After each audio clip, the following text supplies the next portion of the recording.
दोस्तों, अक्सर लोग अपनी जिंदगी से ज्यादा दूसरे की जिंदगी में दिलचस्पी रखते हैं, उनके जैसा बनने की कोशिश करते हैं। तो वहीं कुछ लोग ऐसे भी होते हैं जो कुछ ही पलों के लिए ही सही, लेकिन अंबानी और अडानी जैसी ठाट बाट वाली लाइफस्टाइल बिताना चाहते हैं।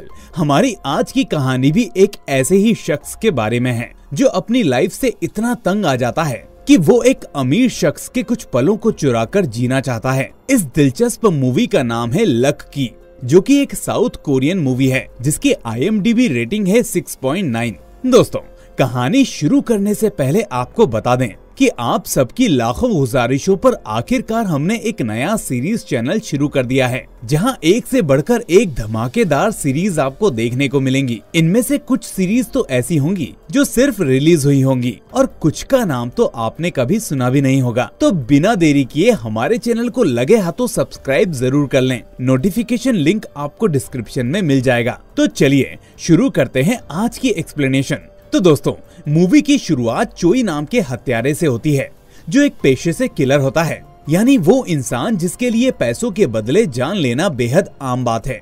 आज रात भी चोई किसी को मारने जा रहा है। चोई की खास बात यह है कि वो किसी को भी मारने से पहले एक गाना सुनाता है, फिर अपने काम को अंजाम देता। वो बड़ी ही सफाई से एक इंसान को मार के सारे सबूत को ठिकाने लगा देता है और लाश को अपनी कार की डिग्गी में डालकर वहाँ से रफू चक्कर हो जाता है। इसके बाद हमें कहानी के अगले किरदार से रूबरू कराया जाता है, जिसका नाम जायसुंग होता है। ये एक ऐसा अजीबोगरीब इंसान था जिसके पास ना तो खाने का ठिकाना था और ना ही कोई काम धंधा, और इन्हीं सब वजह से ये भाई साहब आज अपने घर में जान देने की कोशिश करने में लगे थे। जाय छत पर रस्सी बांधता है और लटकने ही वाला होता है कि तभी गेट पर किसी की दस्तक होती है। गेट खोलने पर पता चलता है कि उसकी मकान मालकिन उससे किराया मांगने आई है, क्योंकि जाय ने पिछले कुछ महीनों से किराया नहीं दिया है। लेकिन इससे पहले कि मकान मालकिन जाय का मुंह देखती, उसे उसके गंदे बदबूदार कमरे से आने वाली बदबू पहुंच जाती है और वो गुस्से से आग बबूला होकर उसे बहुत सुनाती है। घर को गंदा रखने की शर्मिंदगी के चलते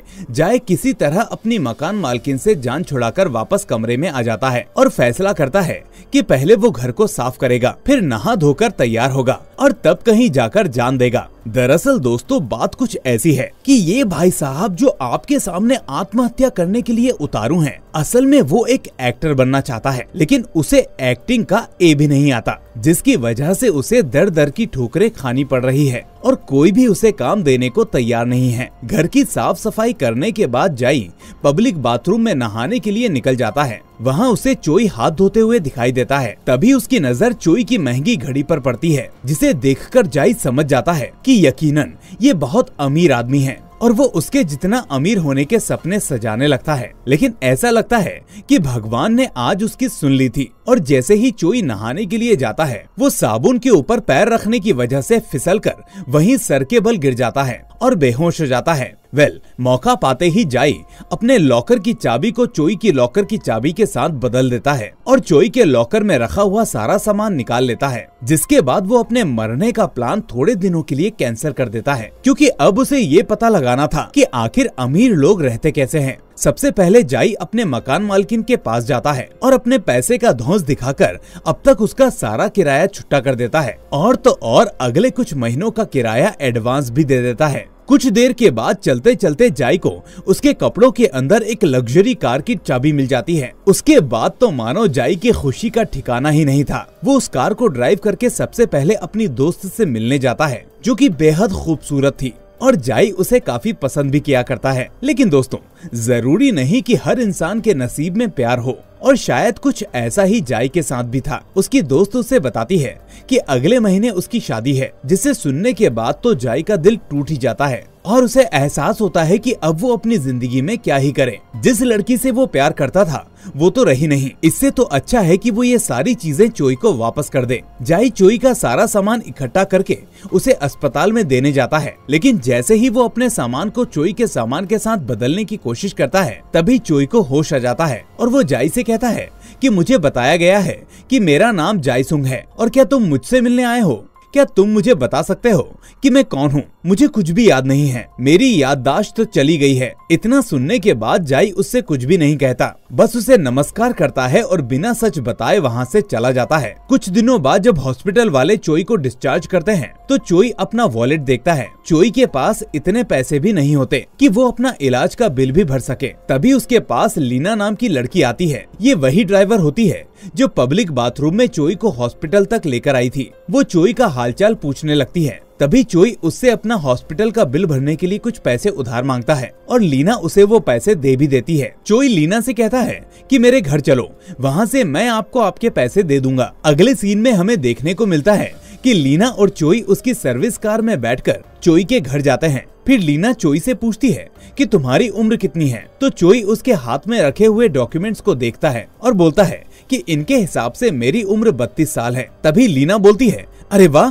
क्या बात है, फिर तो हम दोनों एक ही उम्र के हुए। लेकिन जब आईने में चोई अपना चेहरा देखता है तो उसे यकीन नहीं होता कि वो सिर्फ 32 साल का है। इधर जायसुंग चोई के घर के अंदर चला जाता है, जिसे देखकर तो उसका मुंह खुला का खुला रह जाता है, क्योंकि उसने अपने सपने में भी इतना बड़ा घर नहीं देखा था। उसे यकीन ही नहीं हो रहा था कि अब वो इतने बड़े घर का मालिक है। ये घर उसकी सोच से भी ज्यादा बड़ा था। घर के अंदर दुनिया की कोई ऐसी आलीशान चीज नहीं थी जिसके बारे में एक आम इंसान ने कभी सोचा ना हो। वहीं दूसरी तरफ चोई जायसुंग के घर जाता है, जो उसके हिसाब से उसका घर था। घर की इतनी खस्ता हालत को देखकर लीना के मन में सबसे पहला सवाल यही आता है कि अब मेरे पैसों का क्या होगा। जिस इंसान के पास खाने पीने का ठिकाना नहीं है वो मेरे पैसे कहाँ से देगा। यहाँ तक कि अपने घर की इतनी बुरी हालत में देखकर बेचारा चोई खुद भी परेशान था। इसी दौरान उसकी नजर उस रस्सी पर पड़ती है जिसपे लटक कर जायसुंग अपनी जान देने वाला था। अब चोई लीना को बताता है कि शायद मैं अपनी याददाश्त के जाने के पहले अपनी जान लेने की कोशिश कर रहा था, लेकिन ऐसा क्यों है, मैं अपनी जान क्यों लेना चाहता हूँ, ये बात मुझे बहुत परेशान कर रही थी। जिसके बाद लीना वहाँ से चली जाती है। उधर जायसुंग पूरी मौज के साथ अपनी जिंदगी काट रहा है। वो चोई के घर का टीवी चालू करता है जिसमें उसे दिखाई देती है एक सुंदर सी लड़की जो योगा कर रही होती है। इस लड़की का नाम यून होता है। जाई कोई सा भी चैनल बदल रहा था उसे यही देखने को मिल रहा था। उसे हर चैनल पर यून का चेहरा दिखाई दे रहा था। उसके बाद जाई को दिखता है कि यून अपनी जान लेने की कोशिश कर रही होती है। तभी घबराहट में जाई पुलिस को फोन करने लगता है और तभी अचानक से वो देखता है कि यून को कुछ भी नहीं हुआ है और वो बिल्कुल फिट है और ना जाने क्यों वो फिर से अपनी जान लेने की कोशिश कर रही है। अब वो ये सब क्यों कर रही थी ये खुद जाई की समझ से परे है। अपनी जिंदगी में चल रही उथल पुथल को करीब से समझने के लिए और खुद के बारे में जानने के लिए चोई अपने पड़ोसियों की मदद लेने लगता है और अपने बारे में सारी चीजें पता करना शुरू करता है। लेकिन ये क्या, कोई भी उससे बात करने में दिलचस्पी नहीं लेता है। वो जहाँ भी जाता है उसके हाथ नाकामयाबी ही लगती है। उल्टा एक आदमी तो चोई पर गुस्से में हमला भी कर देता है। क्योंकि चोई एक प्रोफेशनल किलर था तो उसकी बॉडी लड़ना जानती थी। चोई उस आदमी को अच्छे से संभाल लेता है और उसकी अक्ल ठिकाने लगा देता है। फिर लीना चोई से मिलने उसके घर आती है जो अब साफ हो चुका था। घर को साफ सुथरा देखकर लीना उससे पूछती है कि तुम्हारा घर तो काफी ज्यादा साफ लग रहा है। फिर चोई उसे बताता है कि मुझे अपने बारे में जो जो चीजें पता चल रही हैं वो मैं यहाँ पर लिख रहा हूँ। अभी अभी मुझे ये भी पता चला है कि मैं चाकू बहुत ही अच्छी तरह से चला लेता हूँ। उसके बाद लीना उसे अपनी माँ के पास लेकर जाती है जो कि एक छोटे से रेस्टोरेंट की मालकिन होती है और लीना अपनी माँ से रिक्वेस्ट करती है कि वो चोई को अपने यहाँ काम पर रख ले ताकि चोई को उधार दिए हुए पैसे लीना को वापस मिल सके। लीना की माँ उसकी बात मान लेती है और चोई को काम पर रख लेती है। इसके बाद हम देखते हैं कि जाई चोई के घर की अच्छी तरह से तलाशी करता है। तलाशी के दौरान उसे एक बॉक्स में काफी सारे पैसे रखे हुए मिल जाते हैं और उसके बाद क्या था, वो पैसों को उड़ाना शुरू कर देता है। वो अपने लिए कपड़े, अच्छा खाना और जूते मंगाने लगता है। यहाँ चोई दिल लगाकर लीना की माँ के रेस्टोरेंट में काम कर रहा था।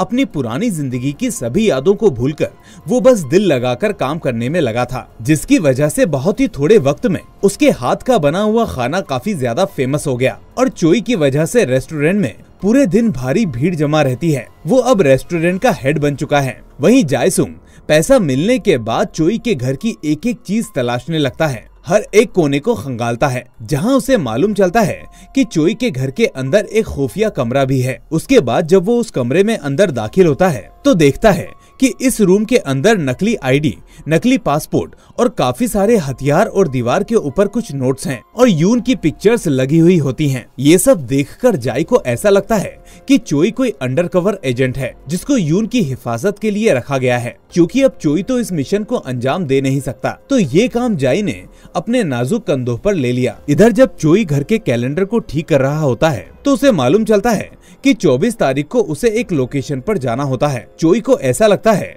कि इस लोकेशन पर जाने के बाद उसको अपने सवालों के जवाब मिलना शुरू हो जाएंगे और देखते ही देखते वो 24 तारीख भी आ जाती है। बताई हुई जगह पर पहुंचकर चोई को वहां पर एक आदमी मिलता है जो सबको एक कार के अंदर भरता है और उन सबको एक सूट में लेकर जाता है, जहां पर चोई को सपोर्टिंग रोल दिए जाते हैं। वो किसी भी रोल को अच्छे से नहीं कर पाता क्योंकि चोई को एक्टिंग बिल्कुल भी नहीं आती थी। शाम को जब सबको उनकी दिहाड़ी दी जा रही होती है तो चोई दिहाड़ी देने वाले बंदे से पूछता है कि क्या तुम मुझे इस बारे में कुछ बता सकते हो। दिहाड़ी देने वाला बंदा चोई को एक एड्रेस देता है जो कि जाई संग के पिता का होता है, जो पेशे से एक नाई होते हैं, जो सबको अपने बेटे के बारे में बताते रहते हैं। उनको उम्मीद है कि उनका बेटा एक दिन बहुत बड़ा एक्टर बनेगा। ये सब सुनकर चोई ये फैसला करता है कि वो बहुत मेहनत करेगा और एक अच्छा एक्टर जरूर बनेगा। अब हम देखते हैं कि गुरुवार के दिन यून सामान पैक करके कहीं जा रही होती है। इतना देखने के बाद जाई उसका पीछा करता है। पीछा करने के बाद जाई को मालूम चलता है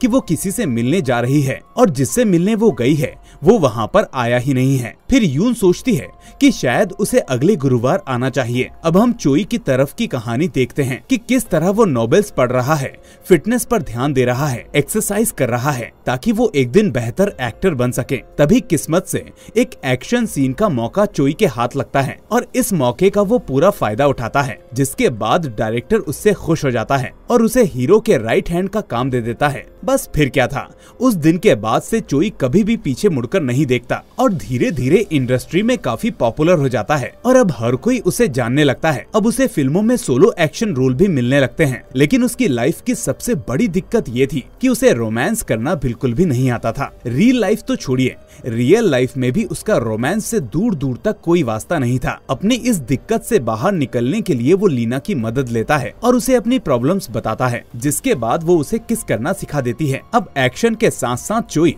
रोमांस में भी महारत हासिल कर चुका था। दूसरी तरफ जाई भी यून का एक अच्छा दोस्त बन जाता है और कुछ समय बाद दोनों को एक दूसरे से प्यार भी हो जाता है। अब यहीं से कहानी में ट्विस्ट आता है और ट्विस्ट था चोई के घर में आया एक फोन। जाई उस फोन को उठाता है और कॉल के दूसरी तरफ वो कॉन्ट्रैक्टर होता है जिसने यून के नाम की सुपारी चोई को दी थी। जाई फोन पर बात करता है और उस कॉन्ट्रैक्टर से मिलने जाता है। उसके वहाँ पहुँचने के बाद कॉन्ट्रैक्टर उससे कहता है कि एक लड़की को मारने में तुम्हें इतना ज्यादा टाइम क्यों लग रहा है, तुम्हें उसका कत्ल 25 तारीख तक ही करना था। अगर तुमसे ये काम नहीं हो रहा है तो हम किसी और को ये काम दे देते हैं, नहीं तो इस काम को तुम जल्दी से जल्दी अंजाम दो। इसके बाद जाई वहाँ से वापस चोई के घर आ जाता है। अब जाई ये बात जान चुका था कि चोई कोई पुलिस ऑफिसर नहीं बल्कि वो तो एक किलर है जो लोगों को मारने की सुपारी लेता है। इसके बाद जाई चोई का प्लान जानने के लिए उसका पीछा करना शुरू कर देता है, लेकिन थोड़ी ही देर में चोई उसे पकड़ लेता है। चोई को ऐसा लगता है कि जाई उसका कोई फैन है जो उसे ऑटोग्राफ लेने के लिए उसके पीछे पड़ा हुआ है। चोई उसे ऑटोग्राफ दे देता है,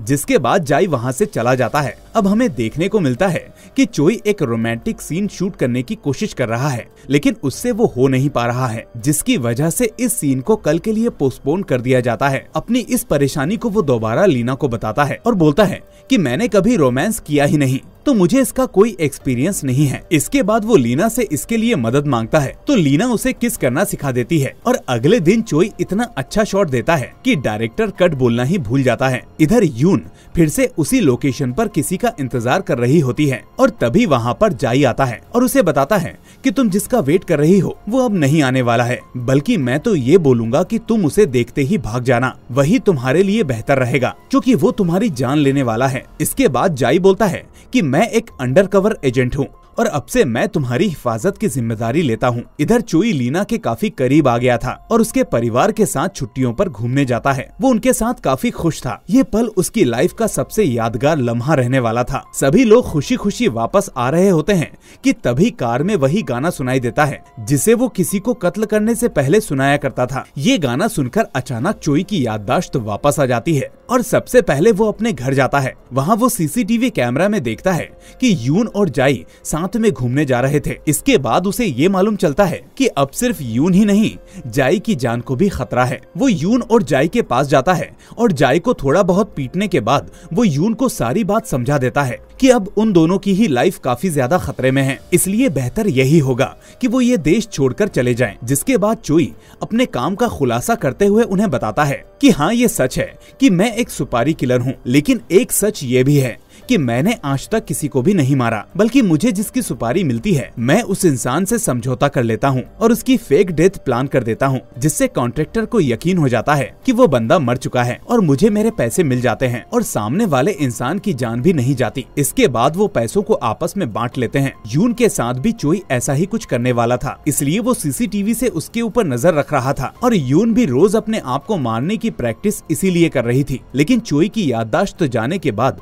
सारा मामला खराब हो गया, इसलिए अब यून को देश छोड़ना ही पड़ेगा, वरना वो मारी जाएगी। यून कहती है कि मुझे जाई को भी अपने साथ लेकर जाना है, क्योंकि अब मेरी वजह से इसकी जान भी खतरे में है। तभी जाई कहता है कि तुम्हें मेरे लिए इतनी तकलीफ उठाने की जरूरत नहीं है, मैं वैसे भी अपनी लाइफ को खत्म करने ही वाला था, मेरे आगे पीछे रोने वाला कोई नहीं है। इस हादसे से पहले मैं एक लूजर वाली लाइफ ही जी रहा था। इसके बाद चोई उसे कहता है कि ऐसा कुछ नहीं है, मैं तुम्हारे डैड से मिला था, वो तुम्हें एक बड़ा एक्टर बनते हुए देखना चाहते हैं, उनके लिए तुम्हें जिंदा रहना ही होगा। फिर चोई अपना दिमाग लगाकर इन दोनों को बचाने का प्लान बनाता है। थोड़ी देर बाद चोई कॉन्ट्रैक्टर को फोन लगाता है और उन्हें कहता है कि तुम लोगों का काम कल हो जाएगा। इतना कहने के बाद वो फोन रख देता है और जाई और यून से कहता है कि हम तीनों को कल बहुत ही अच्छी एक्टिंग करनी पड़ेगी, वरना वो लोग मेरी वजह से किसी और को ये काम दे देंगे। उसके बाद मैं तुम लोगों को चाहकर भी नहीं बचा पाऊंगा। फिर रात को चोई लीना से मिलने जाता है और उसे बताता है कि वो अब एक्टिंग छोड़ रहा है, क्योंकि अब उसे सब कुछ याद आ चुका है और अब वो अपनी जिंदगी में वापस लौटने वाला है। तो अब वो यहाँ कभी वापस नहीं आएगा और जो कुछ भी तुम मेरे बारे में सोचती हो वो सब झूठ है। ये सुनने के बाद लीना को काफी दुख होता है और वो रोने लगती है। तभी उसकी नजर चोई पर पड़ती है, जो एक महंगी गाड़ी से आया था। लीना ये देखकर हैरान रह जाती है कि इसके पास इतनी महंगी गाड़ी कहां से आई और अब वो उसका पीछा करना शुरू कर देती है। यहाँ आखिरी सीन में कॉन्ट्रैक्टर चोई की बताई हुई लोकेशन पर यून और जाई की मौत का तमाशा देखने के लिए पहुंच गए थे। तभी जाईसुंग यून को लेकर उस जगह पर पहुंच जाता है। जाई और यून अच्छी एक्टिंग करते हैं और यून सबकी नजरों में मर जाती है। उसके बाद जाई और चोई लड़ाई करने की एक्टिंग करते हैं, जिसके बाद अचानक से वहाँ लीना आ जाती है और सारा प्लान लगभग खराब होने ही वाला होता है कि तभी चोई इशारों में जाई से कहता है कि अब तू ही मुझे चाकू से मार दे। उसके बाद जाई चोई को चाकू से मार देता है। तभी प्लान के मुताबिक यून उन दोनों के ऊपर एक कंटेनर गिरा देती है, जिससे उस कॉन्ट्रैक्टर को लगता है कि सब मर चुके हैं।